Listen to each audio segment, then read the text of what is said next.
Hola, te damos la bienvenida a Bookey. Hoy descubriremos el libro La historia del arte. Este libro nos muestra que la historia del arte no es lineal. A diferencia del desarrollo constante de las matemáticas o la ciencia, la humanidad no pasó de las pinturas rupestres a los frescos, a la escultura y al arte moderno. Más bien, la relación del hombre con el arte es polifacética y espontánea, y las tradiciones artísticas, los gustos y las técnicas cambian constantemente. Cada era artística se teje en una historia en la que cada obra de arte se inspira en el pasado, pero, con su creación, empuja la narrativa general hacia el futuro.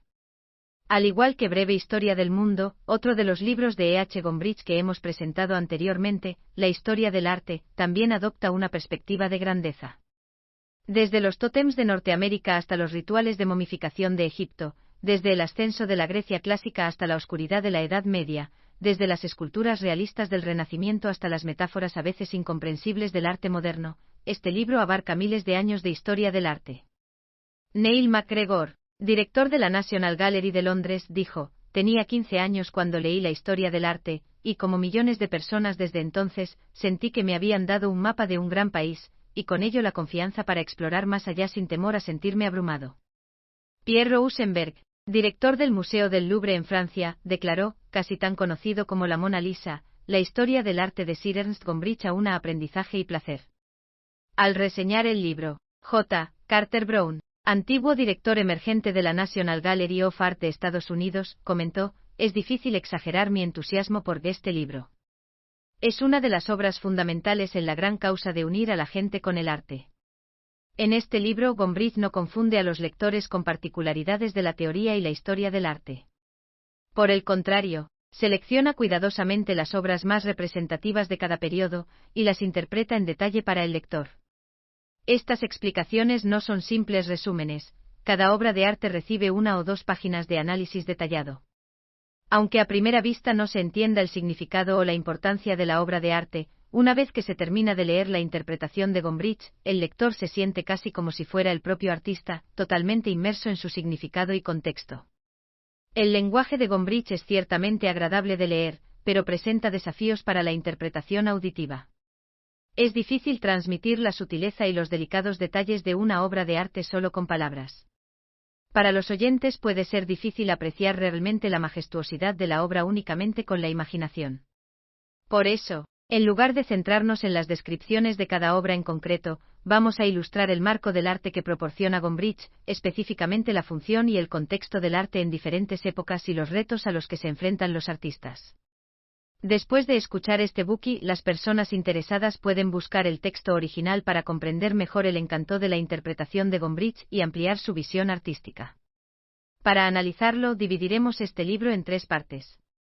Primera parte: el arte antiguo, una historia de ideas y exigencias cambiantes. Segunda parte: el Renacimiento, ¿quiénes eran los artistas? Tercera parte: el arte moderno, ¿hacia dónde va el arte?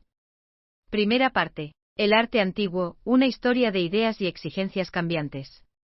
Se han visto imágenes antiguas de toros corriendo, batallas sangrientas con tigres de dientes de sable, y misteriosas huellas de manos en las paredes de las cuevas que remontan a la Edad de Hielo. Los nativos americanos crearon hermosas piezas con madera y piedra, además de adornar sus ciudades con intrincadas esculturas. Según Gombrich, la prehistoria y las artes primitivas son ciertamente importantes tanto cultural como artísticamente, pero no las considera como parte de la narrativa general del desarrollo del arte occidental. Por eso sitúa el punto de partida de la historia del arte en Egipto, hace 5000 años. El arte egipcio influyó en la antigua Grecia, y el arte griego influyó profundamente en el Imperio Romano, y por tanto en casi toda Europa. Gombrich creía que la historia del arte no era una historia de avances técnicos, sino una historia de cambios de ideas y exigencias. En la antigüedad, la humanidad rendía culto a la naturaleza, ofreciendo sacrificios a diversos dioses mediante complicados rituales, con la esperanza de que proporcionaran bendiciones y protegieran a sus fieles. La exigencia artística que surge de esta mentalidad debe cumplir con un sentido de sustitución ritual.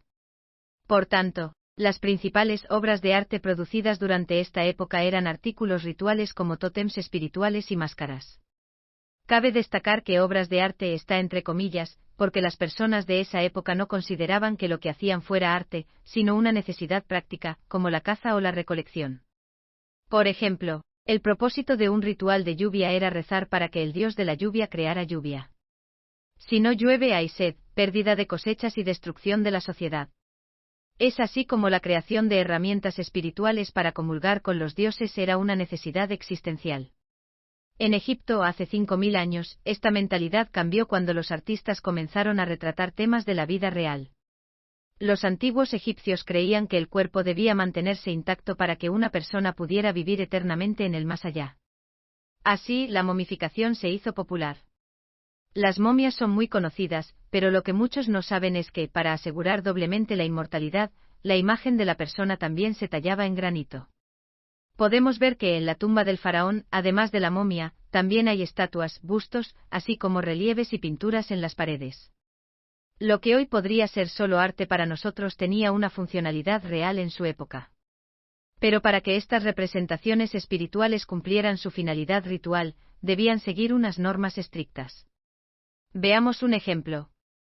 La mayoría de nosotros hemos visto tallas del antiguo Egipto de una persona caminando, con la cabeza y ambos pies apuntando a la derecha, un pie delante del otro, la parte superior del cuerpo mirando hacia nosotros, el espectador con las manos extendidas a ambos lados.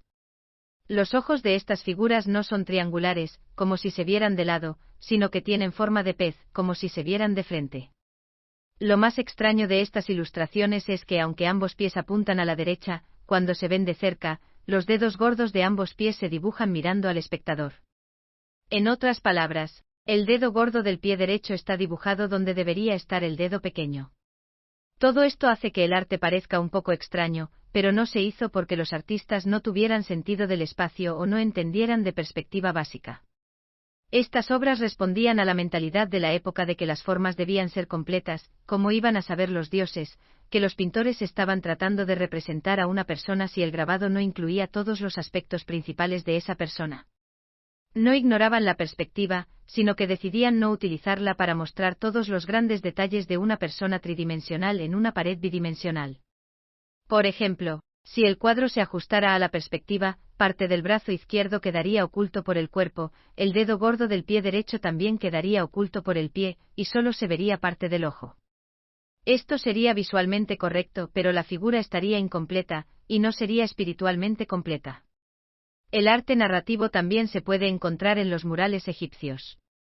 Las escenas de estos murales incluyen a muchas personas y objetos que parecen estar apilados al azar. Pero si se observa con más atención, veremos que el mural cuenta una historia completa, normalmente sobre los logros alcanzados por la persona enterrada. Cada elemento de la pintura tiene una función, no se puede añadir ni quitar ninguna pieza. La posición de cada cuadro en relación con los demás también sigue una serie de reglas, y no puede cambiarse sin modificar el significado global del mural. Con esto concluye nuestro análisis del arte egipcio. Pasemos ahora a la Grecia del siglo VII a.C., donde tuvo lugar la primera edad de oro del arte. Esta época fue denominada por los artistas posteriores como el período clásico, y representó la liberación del arte del sacrificio y la religión. En esta época, los artistas empezaron a centrarse en la vida de las personas. Como mencionamos en el Buki de Historia de la Belleza, la estética de este periodo se combinó con el objetivo de transmitir el ideal de belleza, y hubo grandes desarrollos en las artes, especialmente en la escultura y la pintura. La idea moderna de pintor surgió por primera vez en este periodo. Los ricos de la antigua Grecia encargaban a los artesanos que llenaran sus casas de arte de forma muy parecida a como se hace hoy en día. Sin embargo, no se conservan muchas pinturas del periodo griego, y los logros del arte griego se reflejan más fácilmente en la arquitectura. El Partenón de Atenas, por ejemplo, influyó mucho en la arquitectura romana posterior. También hay muchas estatuas de la época griega que han perdurado hasta la actualidad. Entre ellas se encuentran obras influyentes y famosas como el Discóbolo, o el lanzador de discos, y la Venus de Milo.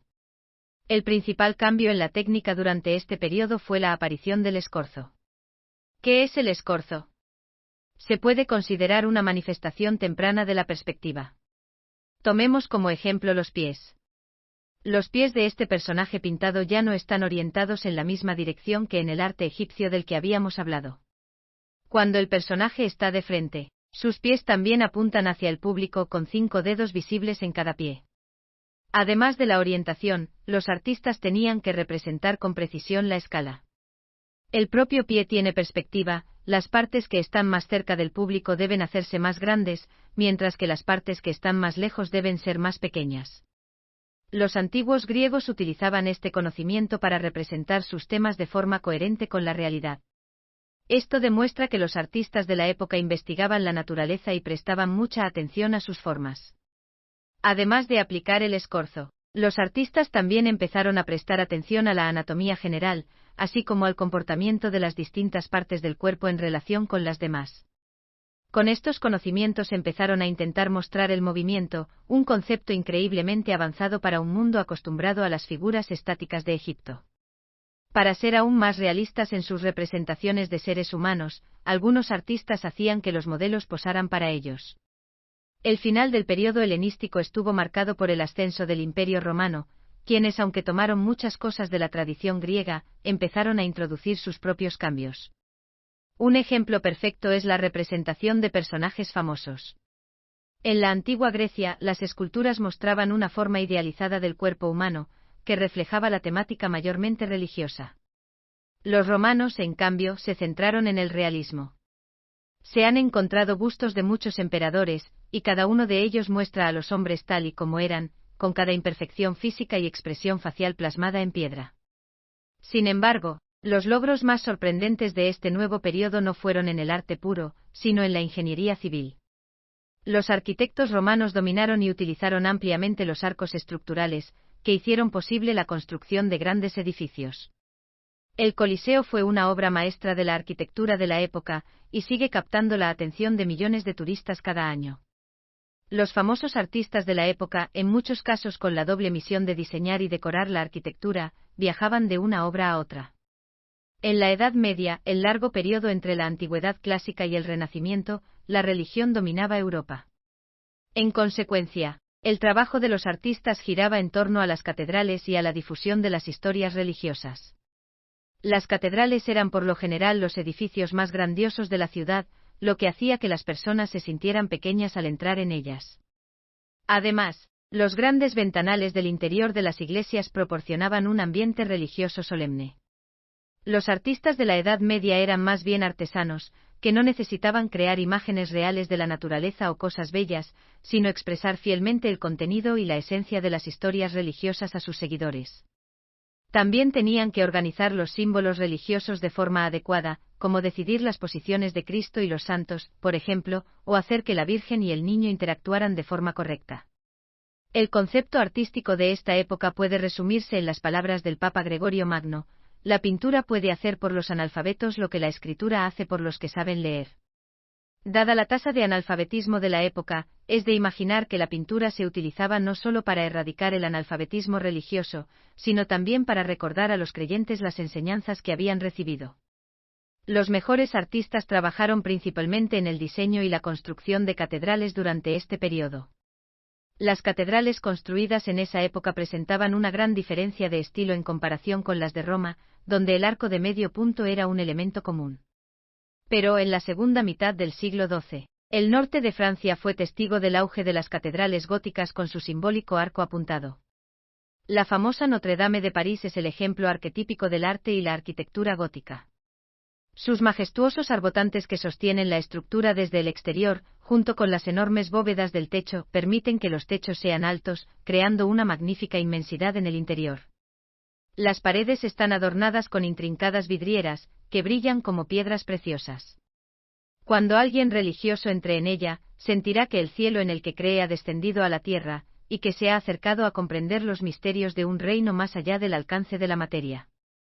Otros artistas pintaron grandes obras religiosas en las iglesias, o ilustraron libros religiosos.